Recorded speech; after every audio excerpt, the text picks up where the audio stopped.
Desde que eu me deparei com a teoria, será que a gente pode chamar assim, né? Teoria, porque não é uma coisa necessariamente científica, né? Mas com essa ideia das 12 camadas da personalidade, eu venho tentando procurar algum tipo de fraqueza, algum tipo de rachadura nessa ideia e de fato não consigo encontrar. Inclusive eu tenho pensado muito na questão do cérebro, né? O nosso cérebro é um órgão que não nasce maduro, ele vai amadurecendo com o passar do tempo.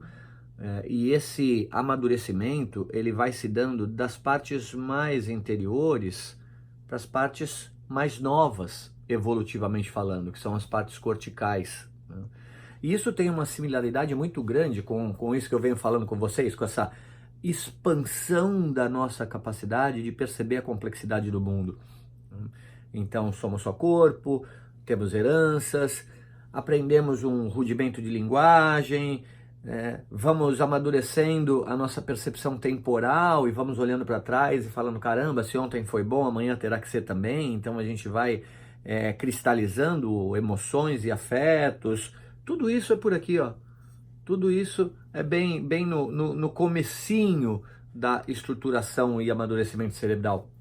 E na medida que a gente vai conseguindo olhar mais distante, lá no horizonte, conseguir perceber a interação entre todos os fatores que compõem uma sociedade, que compõem o mundo, que compõem a raça humana, que compõem a vida, e a gente vai vendo essa trama e essa complexidade de linguagem, de política, de cultura, de ética, de inclinação religiosa, de busca pelo divino, de luta, pautada em amor e ódio, que todos nós nutrimos uns pelos outros, a gente começa a perceber que viver é desafiador e vamos entrando naquelas camadas que são camadas que poucas pessoas atingem na realidade, porque poucas pessoas têm a sorte de amadurecer em termos cerebrais, utilizar todo o potencial cerebral, né?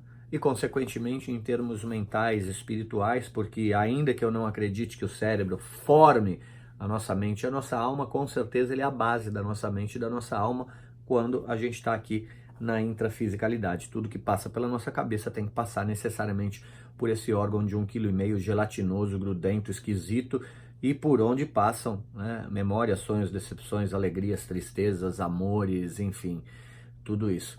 Me perguntam também, Marcelo, é possível em uma área da vida eu estar numa camada, em outra área eu estar em outra? Não, não é possível isso, não é possível, porque uma vez uma mente expandida, não tem como voltar. É claro, na medida que a gente vai expandindo, a gente não vai acabando com as camadas de baixo, né? E que guiavam outrora as nossas motivações e as nossas inclinações. A gente continua tendo um corpo, por exemplo, que é a primeira camada, e você tem que alimentar esse corpo, você tem que cuidar desse corpo, você tem que satisfazer os desejos desse corpo, que são instintivos, que são necessários, que são naturais. Mas ninguém acorda de manhã e fala, tenho que cuidar do corpo. Não é isso, né? Você acorda com níveis e padrões de motivação cada vez mais sutis, cada vez mais sutis, cada vez mais sutis, né? Então não, se você chegou numa quinta camada, o que te motiva, quer você perceba, quer você não perceba, é a aquisição de troféuzinhos simbólicos.